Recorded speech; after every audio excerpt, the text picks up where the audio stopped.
ஊரே கூப்பிட்டு ஒரு கல்யாணம் பண்றீங்க. இந்த கல்யாணம் நடத்தும் போது இதுல ரொம்ப முக்கியமான நேரம் எதுன்னா, அந்த ரெஜிஸ்டர்ல இந்த மணமகனும் மணமகளும் கையெழுத்து போட்டாங்களோ, இவர் கொஞ்சம் கொஞ்சமா ஹஸ்பண்ட் ஆவாரு. நீ ஹஸ்பண்ட் தான், நீ வைஃப் தான்.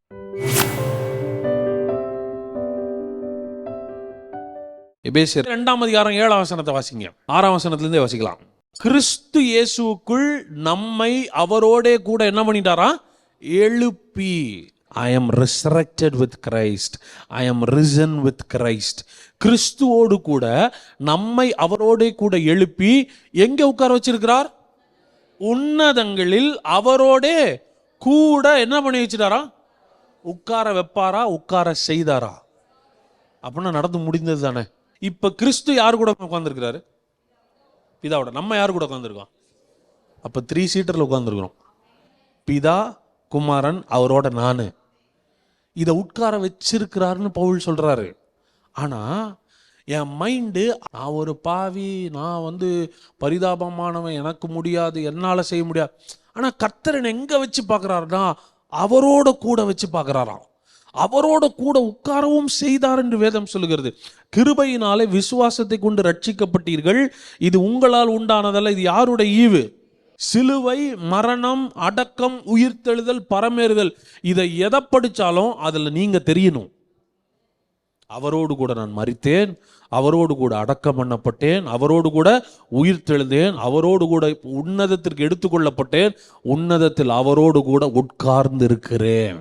ஸ்பிரிட்ல கர்த்தர் உங்களை எங்க பொசிஷன் பண்ணி வச்சிருக்கிறார்னா, உன்னதத்திலே உட்கார வைத்திருக்கிறார். ஆமா. ஒரு வீட்டில் குடியிருக்கிறாரு, மனைவி பிள்ளைகளோடு இருக்கிறாரு. நாளைக்கு அவர் கவர்னர் ஆனாலும், பிரைம் மினிஸ்டர் ஆனாலும், பிரசிடென்ட் ஆனாலும் அவங்களோட தான் வீட்டில் இருக்கிறார். வீட்டில் நைட் ட்ரெஸ் போட்டு தான் இருப்பார். அதுக்காக நீ அவரை சாதாரணமானவர் நினச்சிக்கூடாது. இப்போ பொசிஷன் வைஸ் அவர் பிரசிடென்ட், இப்போ பொசிஷன் வைஸ் அவர் பிரைம் மினிஸ்டர். இவர் பேரை சொன்னால் சில வேலை நடக்கும், இவர் கையெழுத்து போட்டால் சிலதெல்லாம் சாங்ஷன் ஆகும். காரணம் என்ன தெரியுமா? நேற்று வரைக்கும் இவர் வேற ஆளு, இன்னைக்கு அவருக்கு பதவி பிரமாணம் செஞ்சு வச்சிருக்கிறாங்க. இயேசுவை விசுவாசிக்கிறதுக்கு முன்னாடி நீங்கள் பழைய ஆள், விசுவாசித்த உடனே பழைய மனிதன் செத்து போய்விட்டான், நான் புதிய சிருஷ்டியாய் அவரோடு கூட எழுந்து உன்னதங்களில் உட்கார்ந்து இருக்கிறேன் என்பது தான் நிஜம். இது எப்படின்னா, இன்ஸ்டண்ட்டாக சில சேஞ்சஸ் நடக்குது. இப்போது நம்ம நாட்டில் பிறந்து, நம்ம நாட்டில் படித்து, நம்ம நாட்டில் வளர்ந்த ஒரு பையன் வெளிநாட்டுக்கு வேலைக்கு போய் கொஞ்ச நாள் வேலை செஞ்சுட்டு அந்த நாட்டு குடியுரிமை மாத்திரம் அவனுக்கு கிடைச்சிருச்சுன்னு வைங்களேன், அன்னையிலிருந்தே அவன் அந்த நாட்டுக்காரன் ஆயிரான்.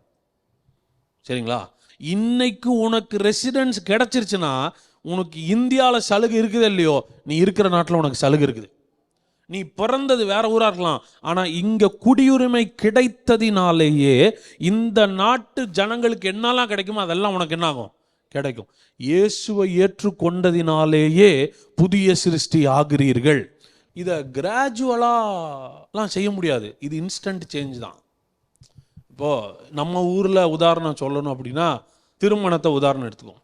திருமணத்துக்கு நீங்கள் பயங்கரமான ப்ரிப்பரேஷன்லாம் நடக்குது.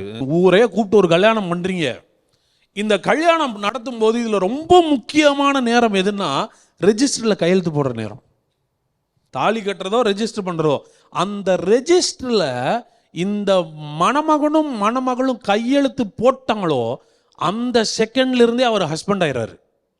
அந்த செகண்ட்லேருந்தே அவர் என்ன ஆயிடுறாரு? ஒய்ஃப் ஆயிடுறாரு. இல்லைங்க, இவர் கொஞ்சம் கொஞ்சமாக ஹஸ்பண்ட் ஆவார். நீ ஹஸ்பண்ட் தான், நீ ஒய்ஃப் தான். நீ கொஞ்சம் கொஞ்சமாலாம் கணவனாக முடியாது, கொஞ்சம் கொஞ்சமாலாம் மனைவி ஆக முடியாது. ஆனால் கணவனாக வாழ பழகலாம், மனைவியாக வாழ விழுந்து விழுந்து எந்திரிப்ப. சிலதெல்லாம் நீங்கள் கஷ்டப்பட்டு வளருவீங்க. ஆனால் நீ கணவன் ஆயிட்டியோ ஆகலையோ, பழகிட்டியோ பழகலையோ, கையெழுத்து போட்டால் நீ கணவன் தான். அப்போ பாருங்க, கையெழுத்து போட்ட உடனே அங்கே பாஸ்டர்ஸ் ரெவரண்ட்லாம் அறிக்கை சார், இன்று முதல் இவர்கள் கணவன் மனைவி என்று அழைக்கப்படுவார். எங்கள் உள்ள வரப்போ பேச்சுலர் தாங்க. ஒரு கையெழுத்து போட்டால் கணவன் மனைவி ஆக முடியும்னா, விசுவாசா புது சிருஷ்டி ஆக முடியுங்கிற நான். இன்னும் புது சிருஷ்டிக்குரிய குணாதிசயம் உங்கள்கிட்ட வெளிப்படாமல் இருக்கலாம். இந்த பையனுக்கு கணவன் எப்படி இருக்கணும்னு தெரியாமல் இருக்கலாம், மனைவி எப்படி. இனிமேல் தான் நீங்கள் என்ன பண்ண போறீங்க? பழக போறீங்க. ஆனாலும் உலகம் சொல்லுது நீ கணவன் மனைவின்னு. இனிமே தான் நான் கிறிஸ்துவ போல வாழ பழகிறேன், ஆனாலும் கர்த்தருடைய பார்வையில் நான் புது சிருஷ்டியாகத்தான் இருக்கிறேன். ஆமென்.